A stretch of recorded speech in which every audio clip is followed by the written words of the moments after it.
right, everybody, welcome to Ask the Dating Coach. My name is Lloyd Dixon. I'm your host. We have three lovely guests with us. So what we're going to start doing is we're going to start going around introducing everybody. The theme of today is we're going to talk about relationships. What is the natural state of human beings? What is the best relationship type? And we're picking from monogamy, we're picking from polyamory, or anything in between, okay? So we have a lot of cool people in their opinions about this. So I'm going to start by introducing myself. My name is Lloyd Dixon. I'm 31 years old. I'm obviously a dating coach, as a lot of you guys know, and I'm currently in a monogamous relationship with my girlfriend, who I met off of a dating app. So, Megan, why don't you be next and introduce yourself to everybody? Ooh, way to put me on the spot there. Okay, well, my name's Megan. I'm 24, about to turn 25 in September. I work as a psychological operations specialist for the military, and but like personally, like hobby-wise, I really just love like singer, songwriting, producing, and stuff like that. As for my like current status right now, I am single. You are single, yes, but you were in open relationships in the past, correct? Yes. Yeah. Okay, cool. So we'll talk about that in a little bit. Candace, why don't you introduce yourself? Hey, that's me. So my name's Candace McIntyre. I am a full-time artist, a full-time muralist. You can find me at Lively Vibes Designs. And I'm also married. And I've been married for almost 7 years now. 7 years? Wow, Yeah. that's great. Thank you. Congrats. Thank you so much. All right, Min. Hi, my name is Min. I'm 27 years old. I do sales consultation for startups. So a little tidbit, when I was in construction, I was working for a nonprofit. And when I was a volunteer, it was very difficult living on $1,000 a month in Austin, Texas. So Is that even possible? No, well, kind of, sort of. I made it possible for the first half of the year, and then somebody came along and offered to like basically be my sugar daddy. So I did that for like 6 months. That was fun. And I'm not opposed to doing it again, but also it's just like kind of finding the right person. But I've tried. Wait, how did this person find you? How did they propose this arrangement? So Because there are websites for it. This is an official thing. You Oh, know? yes. By the way, if you are kind of looking to get into it, I would recommend Seeking Arrangements. And then there's also a really fantastic, there's a couple of, actually, several fantastic subreddits for this, but the most popular one, I think, is like Sugar Lifestyle or something like that. They have subreddits for this? There I knew are about Seeking, but I subreddits. didn't know about the subreddits. Okay, so where do I start with the sugar baby stuff? Whoa, okay. So, we'll go here for a second, yeah. The first time that I got offered the sugar baby stuff was actually right when I was getting divorced. So normally the way it works with people is either they grow together or they grow apart. Mm-hmm. In this case, I was growing and he just wasn't growing at all. Towards the end of my marriage, which was like fizzling out, I was getting really tired of asking for my basic needs to be met. Right. And then this friend of a friend came along, started treating me really well, and I realized like, wow, this is the type of care that I needed. Right. I think I need to just like face the fact that, yes, I put 7.5 years into this relationship, but just because I invested so much time already doesn't mean that I should continue investing this time if it doesn't make sense. It was a very difficult decision to make. And afterwards, like as I was leaving the island, this friend of a friend he basically told me like, hey, if you want to stay in Hawaii, if you want to go to college, or go to like, if you want to go to school or become like a real estate agent, I will support you. And all you have to do is like, be my girlfriend. You're like, this sounds awesome. Oh, actually, I was just like, no, honey. I just got out of a 7.5 year long relationship. I'm not gonna use you as a rebound, first of all. And then second of all. That was good of you. Yeah, and then second of all, like, I didn't like the idea of somebody giving me money and then me feeling like I owed them. Yeah, my girlfriend's like that. She's like that a lot. She like refuses to accept, not refuses, but I have to like literally just give it to her without asking her. I can't, if I say, hey, what do you want? It's always, I don't want anything. It's like, hey, can I buy this for you? No. And then I just have to do it, and then she'll be thankful for it. But yeah, she's super independent like that, so I know what you mean. It's because you feel in debt to that person, and then you feel like you need to pay them back. Yeah. But there has to be an equal partnership in a relationship. Do you feel that when somebody gives you gifts? You feel like you got to pay them back for that gift? Yes. Yes. I Ooh, do. Interesting. I do. How does somebody give you gifts then, Candace? Well, Doesn't sound like gifts are that's not your love language then, huh? It is. It is. Surprisingly, it is my love language. I mean, because I feel like to have that reciprocating feeling. Right. That's what makes a relationship. Right. I mean, if there's no reciprocating feeling and there's no giving back, then do you have a relationship? Right. Well, the thing that changed my mind a couple of years later when somebody offered a very similar situation to me again is like when somebody offers to do something nice for you, they, as the giver, get to feel really good about adding to your life in some way. Mm-hmm. And if we're talking about like being in like an equitable relationship, whether it's like a relationship, like a couple or like a friendship, if the other person, if the giver is really well off and like what they're giving is like kind of insignificant to what they have, what they actually can make and what they can do. yeah, then you should allow them That to makes feel sense. nice about giving you things. That's your opinion, but that's not how everybody else feels about it. Like, they're not going to tell you that. They're not going to give you a gift and say, hey, by the way, I want something in return. That's true. That's true. The way I think about it is like this. I mean, you can't predict what other people are going to do and what other people are going to, like, how they're going to react. All I know is, like, I have to do the things that are going to make sense for me. And I think with dating, too, sometimes guys who are struggling with their dating life is like, oh, well, like, women aren't doing XYZ for me. And I'm like, well, what are you doing to earn that, you know? What are you doing to put yourself out there? Because sometimes they can walk up to a bunch of women, talk to them, and they say they all have boyfriends. Probably not all of them have boyfriends, but they don't get anything back. And my recommendation to those guys is, like, you're always looking that you want something in return for the things that you're doing, and that's why you're not getting what you want, you know? Yeah, I'm not gonna lie. I see a lot of guys that are like, oh, women don't cook anymore, women don't clean anymore, they don't like do anything. And I'm like, and it's usually a crusty ass dude that is in really bad shape and brings nothing to the table. I'm like, you're Whose not. mom took care of them their Yeah, entire exactly. life. Who still lives in their mom's basement. Yeah. Sorry, guys. I mean, if you're gonna complain what other people are gonna bring to the table, I hope you're bringing something. Yeah, exactly. Yeah, because Well- in order to attract what you want, you have to sort of be that, you know? So did you finish your story, or is there anything more you wanted to say about that? Because I have some questions coming up right after if we haven't. Oh, So I finish can't it. even remember, so I will go straight Cool. into the questions. Cool. Let's go to the topic. So we've heard a bunch of different relationships. We've heard open relationships. We've heard monogamous relationships. We've heard sugar daddy relationships. All right. So let's start talking about open relationships first. Okay. So I'm in a monogamous relationship. I have done quasi-open relationships in the past. Who here has done it or is like currently doing it, or open relationships? I'm currently polyamorous. Currently polyamorous. Okay, perfect. So we'll start with you, Megan. What caused you to decide that, hey, I think I'd like to try this, or I think this is for me? What was your process for going through that? Honestly, like, I grew up in a Latter-day Saint household. Yeah, you mentioned Or that. Mormon, as the people might know. You both did, right? Yes, we both did. That's how we met. That's how we met, yeah. Way back. Way back in the day. Simultaneously, Megan.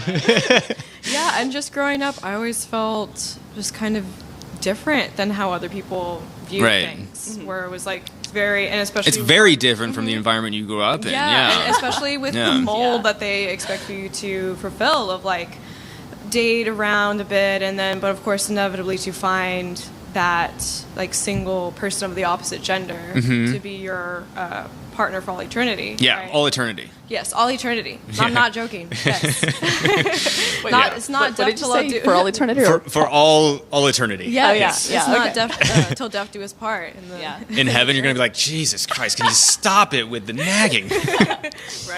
Yeah. And I just, I don't know, I found myself feeling feelings for multiple people in Right. different ways, and I didn't quite understand that until I got older. Like, I didn't even know it was a thing, you know? Oh, cool. So you said that you're also trying out the open poly Yeah, the relationships. poly Do you, life. do you feel like there's a difference between poly and open, or do you feel like they're... Yes, I think the difference between poly relationship versus open is in a poly relationship, you consider like each person that you're interacting with like a partner of sorts. Okay. Versus with, or like you might even be like dating people together. But every individual in the polycule so to speak, is Polycule. kind of involved. Yes, polycule is. Never heard that word. I love it. I'm going to start using it more. I thought it would be the polyverse.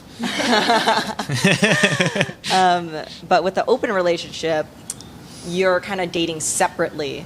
Okay. And so, like, say I'm dating a girl who's dating another girl, but my partner's partner is considered a metamor. Right. So our connection is our mutual partner. If I don't really interact with her, then that's more of like an open relationship. And like, you know, an open relationship, it also may not even be that you're like dating other people. Maybe Sure. you just have the option of like hooking up with other people. You just like having that option, but you're pretty much in a relationship.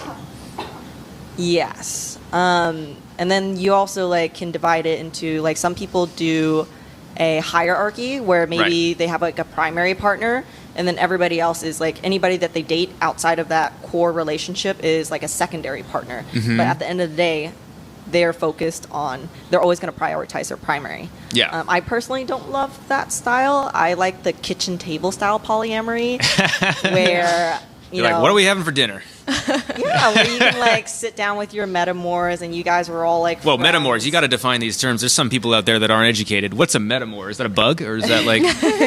So again, a metamor is just your partner's partner. Okay. So like kitchen table polyamory would be my ideal situation, but sometimes your metamor, they may not necessarily want to get to know you. So in that case, I believe that's called a tea party polyamory situation. Okay. But the thing that got me into polyamory was the fact that like I would rather deal with like jealousy than dishonesty. So like Right. say somebody is, you know, say somebody's only ever done monogamy. Sure. And I tell them like when I first start dating them, I try to bring it up on before the first date. I like to be like, hey, just so you know, I'm not looking for anything monogamous right now or serious. And like I'm currently seeing 3 other people right now. Wait, you said anything monogamous or serious, but you can be still serious and be polyamorous. Yes, you can still Right? be serious. So you're not looking for anything but serious. serious as in like I don't want to move in with somebody. And just want to like kind of take it easy. I take a long time to decide how I feel about people. I usually like to see somebody for 6 to 8 months before I decide like, hey, what direction do we want to head in? I like to start with something kind of general, get to know them as a person, see how they interact with other people in the group, see how they treat their family and friends. How do they treat people that can't do anything for them? Like when we go to the restaurant, how they talk to the waiter or waitress. How do they make other people feel? If I leave them alone in a social situation, are they going to be able to handle themselves or do I need to babysit them a little bit? If somebody has never dated anybody polyamorous, I'll explain things to them like, hey, here are the basics and here are the boundaries. Like, for example, compersion. Compersion is something I talk a lot about. Oh, yes. I've heard about the compersion. Big Compersion. fan. You know what that is? Yes. Do you want to explain it? Schadenfreude is the opposite. Yeah, so like compersion is kind of like empathetic joy for your partner. Okay. So say my partner, let's say my partner's name is Kevin. And he comes home and he's just like, oh, I just came from a really fantastic date. And he's so excited and he wants to tell me all about it. I want to be really happy for him because I'm like, oh, I'm really happy that you connected with somebody else and you're Yeah. so excited about this. Yeah. Like, kind of sort of like if your friend is excited to tell you about a great first date, you want to have that kind of like gratitude and joy that they have these meaningful relationships outside of you. Sure. That definitely can- makes sense. Yeah. That can be hard Yeah. for people to learn Yeah. sometimes. But at Yeah. the same time, you're worried you might lose them and they might want to spend more time with that person than you, right? Oh, I have never worried about that. If you're insecure about yourself, I definitely think that you Right. And if you don't would have worry. your own goals and your own basically your own life, Yeah. I think that's when the thoughts, the jealousy and the insecurities can start come to the forefront. And also another point I wanted to add is that what I really love about open relationships is that people who are poly or open, they tend to actually usually end up being a lot more easier to communicate with because communication is so important. If you think it's important in monogamous relationships, it's even more so in poly and open relationships. by Yeah, far. yeah. So every open relationship I've ever been in, it's like I love and I really appreciate just how everybody's like, oh, how does this make you feel? Or how can we compromise with this? How can we make this work? You know. So No, I actually think like, I mean, I have a very small sample pool to work on with my like personal experiences, but I generally think poly people are better communicators. Yes, I agree with Well, you that. have to be. If you're managing a lot of people's expectations and thoughts and feelings, yeah, you definitely got to be. Yeah, and also if you're managing like multiple connections all at once, it's kind of sort of like you're speed running learning in a relationship. Yes. It seems like it would get really complicated. So, for example, in my current situation, I have one guy that I see pretty frequently, like 2 or 3 times a month. And then for the other 2, I see them like maybe every other week. If you are good about like managing your time, and if your other partners are not completely relying on you for all of their needs, like my other partners have other people that they date. The partner I see the most, he has 2 partners. So if I can't be there to meet like my main partner's needs, he has 2 other people that he can turn to. Right. So, but that's why I don't think I'll ever have more than 3 partners unless I'm retired. That's a lot. It does Yes. get kind of complicated. When I was in my heyday, I never did it like it was more of a like I knew they were dating other people, they knew I was dating other people. We never really talked about it that much, and if they were on a date with somebody else, like they would just kind of let me know, and I wouldn't press for details. But I found that like if I was dating more than 3 people, I would start forgetting stuff, and just it was so weird. I would lose all of them at the same time. I don't know if they talked to each other or like what happened, but it was hilarious. Like every single time this happened to me. So I had a rule that I was like, if I'm gonna be in Mr. Whatever I call myself, didn't call it poly or anything like that. If I was going to be Mr. going around and sleeping with a bunch of people, then max 3. I couldn't do any more than that because it was just too hard to keep track of people. Yes, I have experience in what I like to call polysaturation. Polysaturation? What's your limit, Megan? Oh man. I had my primary partner who was my boyfriend, right? Yeah. And then I had like 2, 3 sugar daddies I was balancing. Ooh. Yeah. More sugar daddies. I love this group. I had several. I was seeing like several times a week. And then I was seeing each one like once a week, right? Uh-huh. And so it was a long distance relationship with the boyfriend. Sure. And then there was then I was involved with the poly community as well, and going to hang out with them and being intimate with some of them as well. So it was a lot. It was just too much. And so once I started to see how it was like burning out, I just couldn't be balancing all this. I had to like, all right, I need to take a step back and focus on how much I can really handle. So Gotcha. Yeah. so I think it depends on the person, though. It depends on exploring yourself and really just getting to know what your personal limit is. For Okay. Sure. Candace, did you ever do anything like this before your husband, or were you just monogamous? I was always monogamous. A large part of like the reason why I got married was because I knew that my family was religious, and that I needed to. And also, my husband's from another country, Okay. and I was young. Wow. And Am I allowed to ask the country he's from? Iran. Iran. He's Persian. Oh, Yeah. man, you must have a great rug in your place. I know a lot of Persians. Well, a rug on the floor and a rug on him. He's quite the I hairy was guy. about to say, all my Persian friends are super hairy.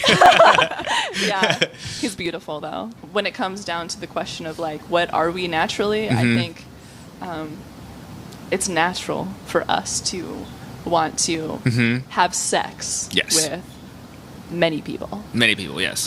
It's just natural. It's just what we want to do. I mean, we want to. I guess Mormons are all about procreation. Well, I'm going back to the subject because we all want to procreate. At least most of us do. When it comes down to sexual variety, which obviously when you're in open relationships, you have more of that. They've done studies to test to see what men and women's preferences are on this. Can you guess what's the average number of sexual partners? If they asked an average guy what they would say, how many sexual partners would you like to have this year? What do you think is the average number?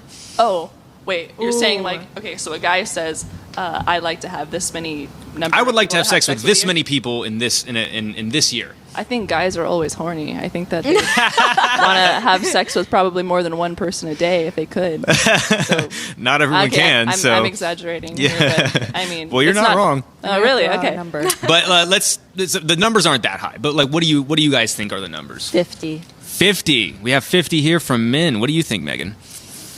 Oh my gosh. everybody's so different and complicated, so I don't know. That's real, but just I'll go 30. 3? 30. 30. Yeah. Okay, 30. What do you think, Just- Candace? Oh man. Wait, people in a year, actually. In 1 year. Okay, 1 well, year. maybe I'll go a little under. I would say like 10, somewhere between 10 and 15 then. 10. Okay. 10 to 15. What do you think, Candace?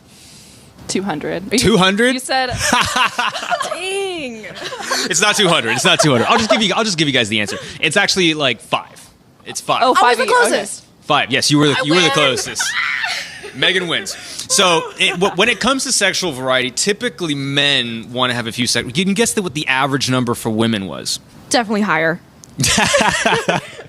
I'm not saying. Wait, you might be right on this, Megan. Gosh, No, I know. I don't know. I'll try. Maybe I was speaking from personal 15. experience. 15? Maybe I'll Okay. use Right. What do you think, Candace? 20. 20? Okay. I would probably have the same answer, probably like Same answer? 10, 15. 10 to 15? I mean, Okay. as for the guys, yeah. The average number was 1. They want to have one sexual partner. In fact, it was so often that they would write that down. It was almost Okay. like it was off the charts how many people put 1, and then there would be others okay. that said they wanted more. So I'm happy you guys are I have- like raising those stats up for women. I mean, they're falling behind, but Yeah. basically. What the difference between men and women is that men tend to prefer more sexual variety, but that gap is closing a little bit now with the modern era, especially with places like Austin. But most often, women, when you ask them, they would like to have one sexual partner in a given year. And typically, when it comes to cheating with men and women, men will cheat even if the relationship is going great. You know, Okay. it's usually dependent upon that guy's personality, whether he's going to do it or not. Even if the relationship is going great. For women, they typically will only cheat, and this is typically, not for every single person, but they'll typically only cheat if they're unhappy in the relationship. If the guy's not meeting their needs or whatever it is, or if he's not growing, who knows? But like, that is typically the difference between men and women in terms of cheating and in terms of sexual variety. That's why it happens. So it's kind of funny that you guys have decided to engage in this lifestyle because it's very modern. It's a modern thing that's occurring right now that a lot of people are doing it. That's relatively new, and I think it's cool. I think it's good that a lot of people are trying out new stuff. But there is a difference between men and women. I think a lot more men would do like open relationships if they knew how to do it or were like more capable of doing it. A lot of guys watching this are probably like, how do I get one woman to have sex with me, let alone let alone manage Wait. 3 at a time? I have a theory as to why that is the case, though. What's your theory? Would love to hear it. So, I think that the world is, or at least society, is just has a more monogamous mindset. And well, growing up, I learned that, or I was taught that with men, it was more okay for them to have more than one partner because, Well, it used to be okay in Mormonism, didn't it? yeah, at one point, but For guys. Yeah, for guys. You know? Yeah. But, of course, women were taught that if we have more than one partner, we're automatically like sluts. We Yeah. devalue ourselves. Societal stigma. It's Exactly. toxic. Yeah. Societal Judged stigma, for yeah. it, and like even being on the show right now and talking about my personal dating life is a little bit like vulnerable for me as well because I've been taught that growing up and Yeah. by my parents and the church, and so that's why I think that maybe. Well, I'm thankful you're doing that, by the way. Thanks for coming on here. I appreciate Yeah, of it, I totally agree with you. There's definitely a lot of societal pressure on women, and it's kind of like a double-edged sword. It's like, well, we don't want to be too much of a prude, and at the same time, we don't want to be too much of like a slut. Like, all those things, they conflict. And there's constantly this like cognitive dissonance as well, too. What I think is another reason as well is evolutionarily speaking, we're about a 200,000-year-old species. We evolved around, that's when human Homo sapiens evolved 200,000 years ago. So most of that time we were living in tribal society. Now, birth control didn't exist. You would only know max, a few dozen people in your life. right. If you were to become pregnant, there's a high risk that you will die. So sex could be fatal if you had sex with the wrong person. If he's not going to stick around, or if it's just some random dude and he's not going to help take care of you, that could be a death sentence. So I think biologically, over the years, women have evolved to prefer less partners, or they're more particular about who they're going to sleep with. At least that's mostly true of the women that I know. They were more selective about who they're going to sleep with. I mean, you just see on dating apps who they're going to go out with. Women have vastly more options, maybe not vastly, depending on the person, but they have more options on dating apps than men do, significantly. And it's because I think women are a little bit more particular about who they mate with as opposed to men, because the costs are much higher. You know, if you get pregnant, or women are more at risk for sexual diseases as well too. Like, there's a lot of reasons for it. So I think it's societal pressure, but I also think there's a biological component which may or may not be a little bit outdated, because, like, you know, we have birth control, and, like, you know, there's safe sex practices now that make it a lot more feasible to do it in this day and age. Totally makes sense. But anyway, that's just my opinion. Cool. So we've talked a little bit about open relationships. Let's talk a little bit about sugar daddies. I love that. How did you guys come about to be? You've mentioned how you got into yours. How did you come into your sugar daddy relationship, and how was it overall? Okay, so I found out about it actually when I was I think 18 or 19, because my one of my close friends at the time, she told me, hey, have you heard about this website called seeking.com? Well, I went on there and I went on a date with this guy, and he just gave me like was it like $300 just to go on the date? And I was like, what? Okay, but it made me so nervous. I was like, no way, I could never do that. No way. But that's fast forward some years later. Once I started to get more involved with polyamorous people, like discovering that community, I ended up. I'm sure a lot more people were doing it there. Yeah, that exactly. Yeah, a lot of people, a lot of my friends were already doing it and telling me about their experiences and such. And then, so I just decided, you know what? I'm just gonna try it. Let's see what it's like. And I was really nervous, for sure. I was a little scared. I was like, oh my gosh, what am I getting myself into? Was it a much older man, or was he like, I guess? No, not really. Well, you'd be surprised actually. There are like quite a few young guys that actually are on the site. And I was expecting to log on and see a bunch of like old creepy old men and stuff like that, but there were actually some major hotties on there. Not gonna lie. You're like, whoa, okay. Maybe I might try this for a little longer. I thought the description of like a sugar daddy was like supposed to be like an older guy. Like, how can you? How can you be they usually daddy, are. you know? Yeah. They usually are. Oh, okay. But there are a few exceptions. See, I wouldn't know because I'm not on the website. Well, you're experiencing true love, Candace, and there's not everybody out there that can accomplish what you have gotten to. No, I think you definitely can experience true love without monogamy. Well, but like, do you think that you can do it in a sugar daddy relationship? Do you think there can be true love there? Correct me if I'm wrong. Okay, this is how I feel. This is why I wouldn't do it. Yeah. It's because I feel like this guy is trying to use money to control me. Yes. Or to get me. And Yes. I don't want that. Kind of going back to the whole gift thing. Exactly. That's what we were talking about controlled. before. Yeah. I do not want to feel controlled or to feel like I'm some sort of like little trophy that I get to be. It sounds like one of your core like drives is you have a strong need for independence. I'm very independent. And anytime that's threatened, that's not a relationship you want to engage in. Like if my husband tells me like what to do, I'm just like, no. Like this is how it's going to be. Like and he's older than me, and like I don't like the idea of an older man or a man in general, any guy, feeling like they can control me with stuff or money. Would you say your husband is like a dominant kind of personality? Yeah. Okay, so you're into that, but you don't like being controlled. I'm totally into the like. The alpha male, like I'm gonna do what I want, or I'm gonna be a driven man. Ooh, okay. I like that. Interesting. I think that's what makes a man attractive. When a man is driven like that, that's definitely something that I'm into. Yeah, that's super interesting because it contrasts with your need for independence. I think that's why you're into it though, because sometimes we're into the stuff that's challenging me. Yes, it's challenging me. I like to be challenged. You know, but yeah, I think that's what it is about sugar daddies, is that the fact that I married an older guy. Yeah, he has a dominant personality, and I know that about myself. That I don't want a man controlling me.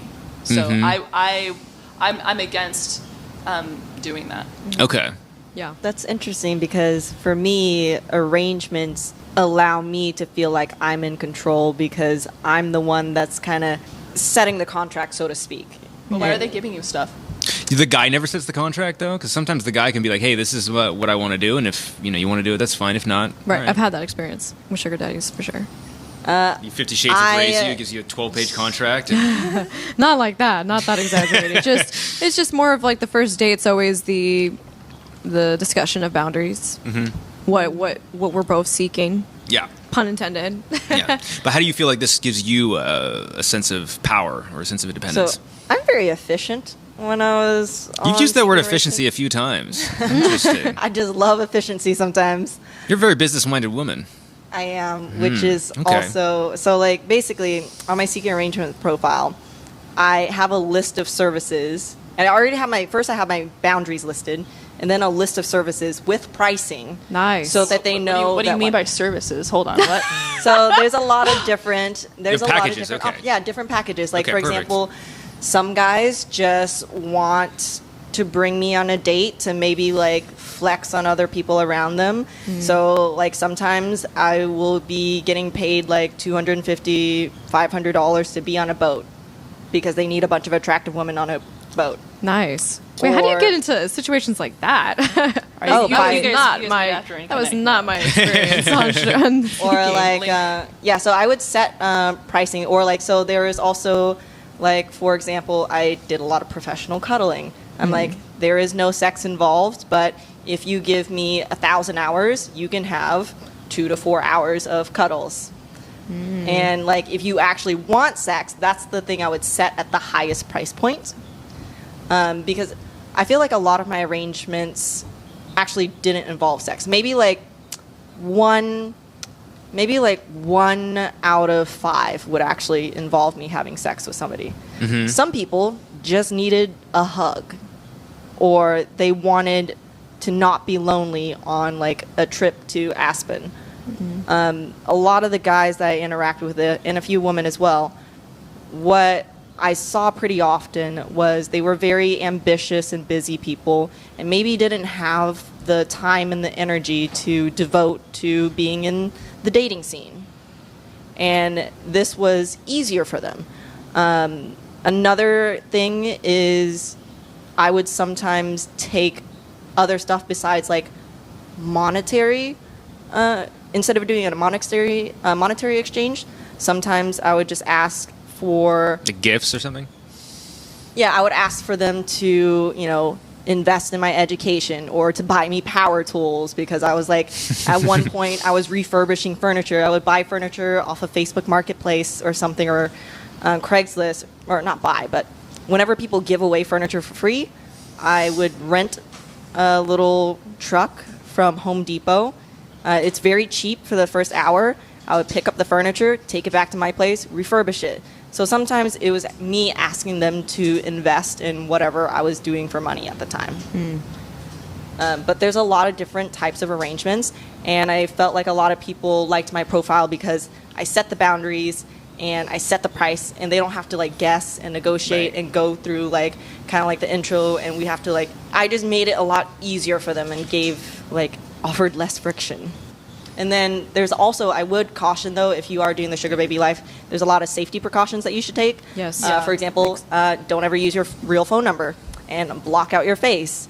For phone numbers, you can get a burner phone, or it's a lot easier to just use a Google App. Voice phone number. Well, that's another concern of mine too. Is just like the safety measures too. Oh, so like I would always do, so after they kind of tell me like what they're looking for, if anything in my profile,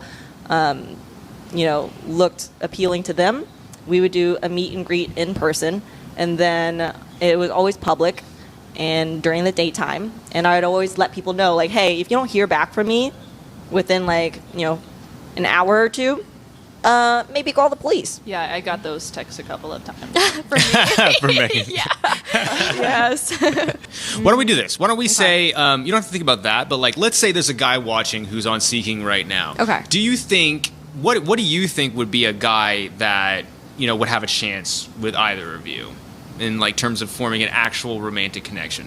I think the connection's really important. Okay, what does connection mean though? Like, do you talk about stuff that hurts you? Are you a good listener? Like, what? Yeah, what like does that. mean? Exactly. Like them being a good listener, being able to, just like being able to have really open, honest conversations. Okay. What Do you think else? confidence helps? Yeah, and like, confidence helps. because you mentioned your guy was dominant, and then my guy was called.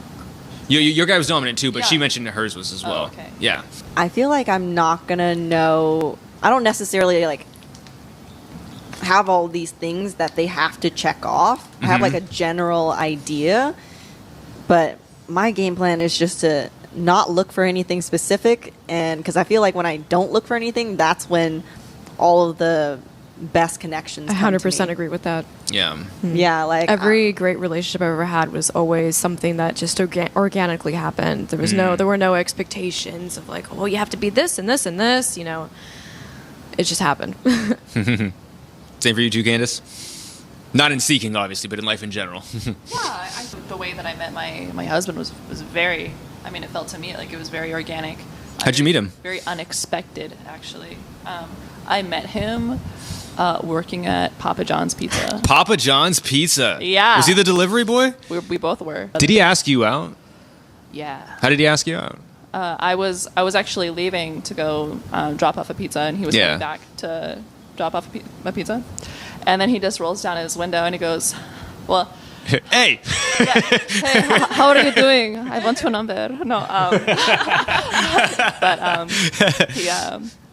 He rolled down his window. I rolled my window down, and I actually pulled out my hand, and he thought that I was giving him something. And so he put out his hand like this, and I'm like, no, I want to give you a fist bump. Because I was trying to flirt with him. You know? And You gave him a fist bump? I gave him a fist What's bump. up, dude? Yeah, like, I'm hey, flirting. bro. I know. Can you tell I have 4 older brothers? Can you tell? Yeah. No. We have a very warm energy, so I think that could have worked still. Yeah. He just said, can I have your number? And then we just kind of went from there. Oh. Yeah. What did you say? I said, sure. Yeah, I mean, let's do it.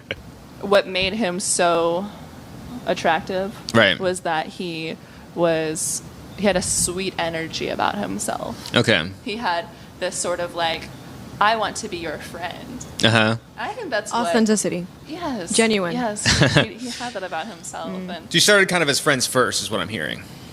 Maybe not friends, but like friendly. Yeah, definitely. Definitely friendly, for sure. Okay. Yeah. That makes sense. That makes sense. Yeah, I tell guys all the time. So, like, you know, when if you're trying to get a girlfriend, or if you're trying to get like someone to be more interested in you, and you're tired of chasing women and getting rejected, then what you should do is establish yourself in an environment. My guess is you weren't the only person that he talked to at Papa John's. He was probably friendly with a lot of different people. For sure. He was probably well liked in the environment, and that's probably one of the things that you looked at when you were looking at him. Because when women observe behavior, they are looking to see not just how they treat them, but other people. It's really difficult to do on a date, though, because like you only really interact with the person you're sitting across from. Maybe you can interact with the waitress or the waiter, and like sometimes that can be a key moment. Like, what if they get the order wrong? Like, how are you going to handle that? Are you going to be a dick about it, or are you going to just be like, you know, a pushover? Like that is a pretty big determining factor. And so I find it's better if guys are tired of chasing women, establish yourself in a group full of women that might be good for you to date, and then just act like a really high quality guy to everybody, and then you'll start to see like the way women show interest. You guys could help me out with this. Definitely. Is like they'll usually hang around you, maybe they'll catch a glance or two, and then you'll get rejected a lot less, and you'll actually get a much higher quality partner by doing that. I also think that when what you just said, Yeah. right, with establish yourself in an environment with a lot of women, right? A huge thing for me, and tell me if you guys agree, but I think that if a guy can be confident, and that's great, but if he is cocky and he is arrogant, oh my gosh. You're into arrogance. No. I am not into arrogance. Do not be arrogant. What's the difference between arrogance and being confident? What do you think? Just being a complete asshole. being able to back You got to be it more up. specific. There are guys who have no idea what you're talking Okay, about. sorry. Please give us an example. Well, I mean, being condescending, being sarcastic in a non-sarcastic environment, guys. Help me out. Acting kind of snobby. I would say the difference between confidence and cockiness. Cockiness is when they're like overestimating how great they Right. are. Right. I have, But if Completely delusional Yes. about themselves. Perfect. All right, so we got to solve this question. Okay, what do you think is the natural state of human beings? Do you think it's polyamory? Do you think it's monogamy? Do you think it's somewhere in between? What do you guys think? somewhere in between. I think it's always shifting. Yeah. Shifting? I think it's definitely shifting towards polyamory. Yeah. I think now, in Uh-huh. this day and age. Yeah. But I do think that it depends on the way that you were raised too. I was gonna actually say, like, not only do I think it's shifting for like society, but I meant like sometimes for an individual that shifts as well. Sometimes in one particular phase of your life, you want that monogamy. Another phase of your life, polyamory actually turned out to be better for you. Right. You don't have to be the same. What about when you have children? Oh my gosh, I think polyamory for like starting a family is fantastic. Yes, you know what they Okay. say. It takes a village. We haven't So had there's this actually- conversation before. There's actually some data behind this that suggests that if children have a lot of influences from other family members, that it can work. My problem with it is people move. People have different preferences and they move around. So if you all decide to stay in one area, I've hung around poly people a lot, and there will be big problems, and it might be good at first. Even the first couple years are good, but there a lot of times down the line, like people start growing resentful, like bad things start to happen, you know. And I've seen some real bad horror stories happen from poly relationships when they raise kids together.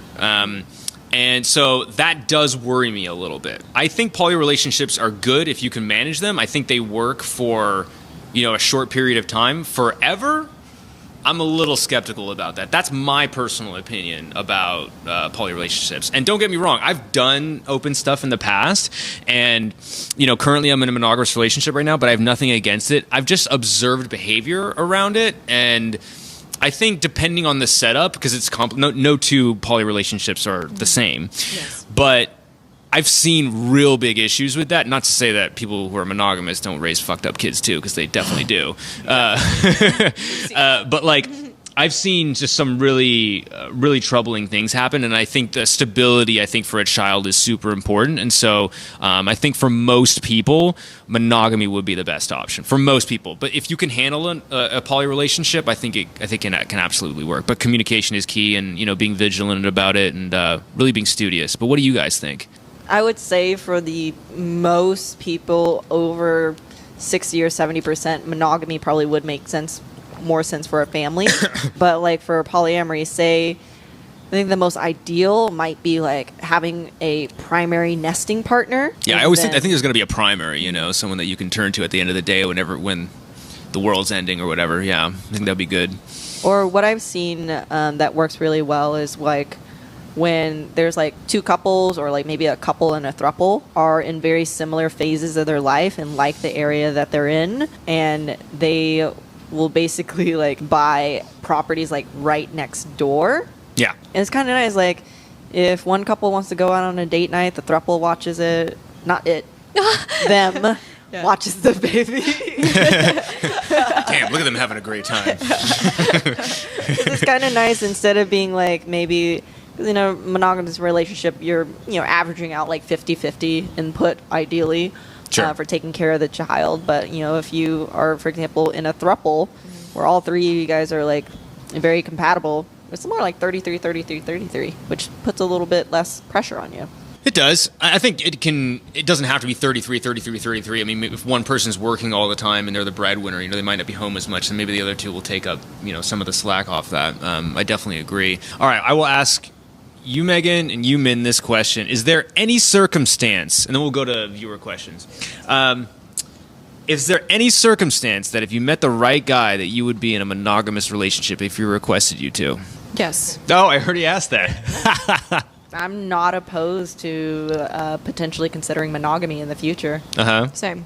If I really feel like the relationship is good between us, Sure. like I'm like, if everything's going great, but the one thing we kind of disagree upon is the whole monogamy mindset or whatever, it's I'm willing to compromise for them, for sure. Okay. And I've definitely have had that experience before, actually, Yeah. where I've dated somebody and they wanted monogamy. I was like, I don't know, but let's try it, you know? Yeah, my experience with that, my own relationship, you know, when we first got together, I thought I was not going to be monogamous ever. Like, that was like, I was very dead set on that, and I thought that's who I was. And, you know, that ended up being the thing that ended the relationship the first time.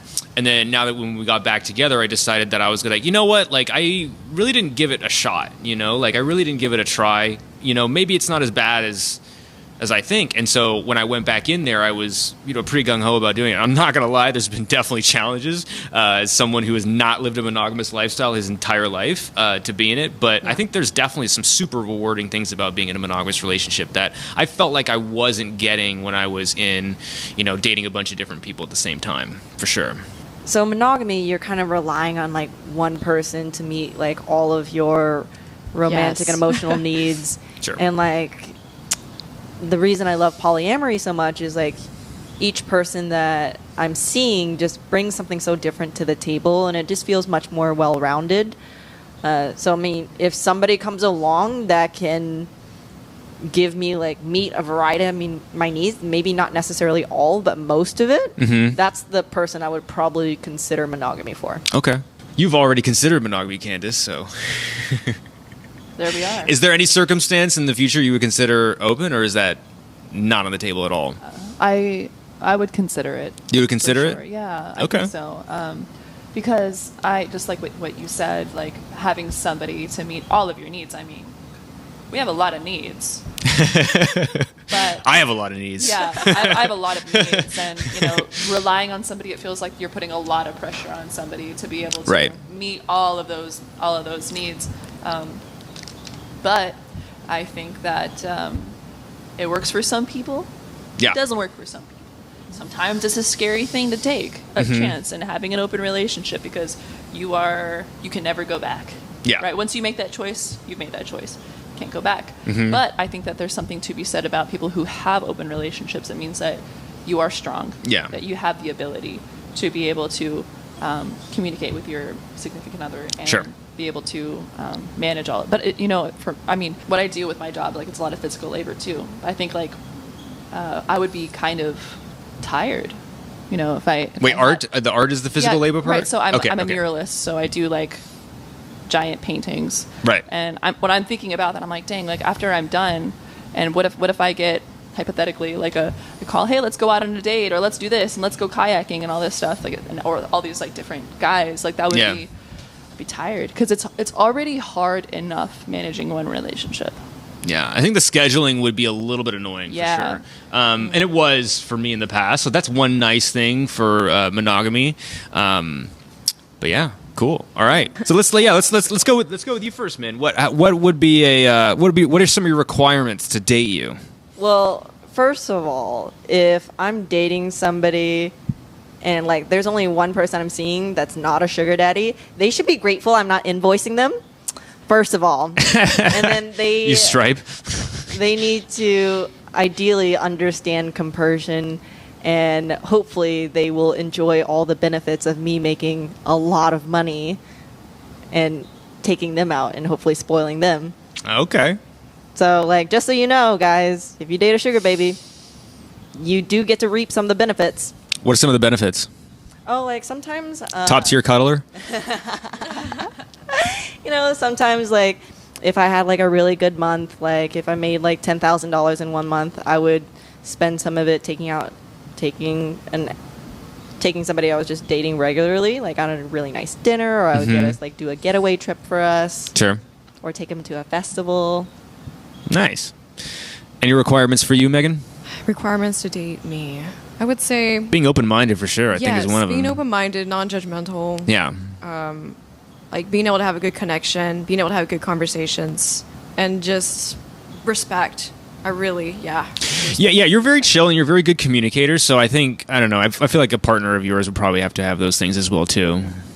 Okay, cool. So we are at the end. All right, so what we're going to do right now is we're just going to go around. Everybody reintroduce yourself. If you want people to find you on social media or something else, or if you have anything that you want to plug, say it now. And then if you want to give one piece of advice for our viewers, you can go ahead and do that. So we'll start with you, Min. Ooh, so I will not be plugging anything, and I also do not generally love it when people try to find me on the internet. So don't find Min. I like things to just happen, what is it, kind of organically when it can. Uh-huh. But the one tip I would say, Sales. yeah, I think sales I think sales, honestly, it's like a very great skill to have no matter what you do for work. And it's also really great with, it's just really great for any connection that you have, whether it's like friends or family. A lot of life is sales. I might be biased. Well, you're very efficient, so that makes sense. Candace. So I'm Candace. My Instagram name is Lively Vibes Designs, and I'm an artist, muralist, and if I were to give a piece of advice, I would say be an open communicator, be empathetic, don't be arrogant, and be honest, be authentic. Perfect. So my name's Megan, and I am a musician, songwriter, and all that. I'm always getting nervous plugging myself, and I feel weird about it. So. Do you want people to check? I can plug your music. She's a great musician, by the way. Thank you. Mayfay Music, is Yeah, that? Mayfay Music is my Instagram. And one point of advice that I would give, I would say that in order to find the best relationships in life, you have to be pursuing your own thing, like creating your own best life, focusing on what goals you want, what type of life you want to live. And eventually, naturally, people are just going to come into your life. Perfect. All right. Well, my name's Lloyd Dixon. Thank you so much for watching this podcast. If there's anything that you would like for us to add next time, please let us know, and we will put that in next time. Thanks so much, you guys.